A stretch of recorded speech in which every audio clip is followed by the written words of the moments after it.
Sea anemones are soft-bodied animals related to corals, and they live in a range of habitats from shallow rock pools to the deep ocean. Anemones are important marine animals, but unfortunately for them, they happen to be popular in home aquaria, and for this purpose are mostly collected from the wild. This collection is causing damage to coral reefs around the world. Breeding anemones in captivity could help reduce some of the damage, but we know almost nothing about how to do this or which are the most popular species. For my PhD, I first surveyed aquarium hobbyists and businesses in 39 countries. The bubble-tipped anemone was the most popular species worldwide, and a few other species would be desirable if they were easier to obtain.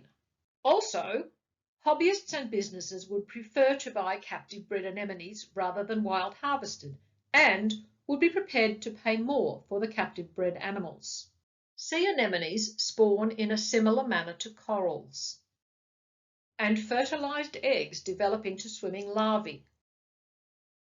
I worked with these larvae, and they showed similar survival rates when kept in 4 different seawater types. When it came to feeding the juvenile anemones, they grew best when fed live Entacmaea, a tiny prawn-like creature commonly known as a sea monkey.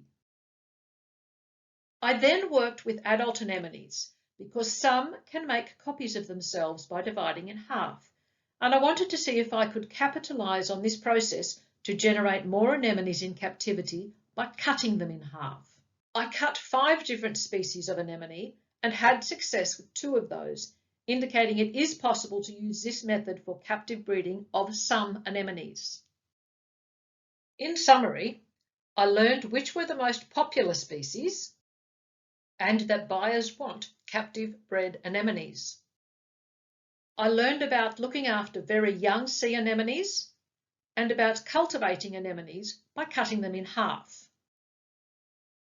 This research will contribute to reducing the need for wild harvesting of anemones and help lead to successful sea anemone captive breeding in the future, and thence to a more sustainable sea anemone trade.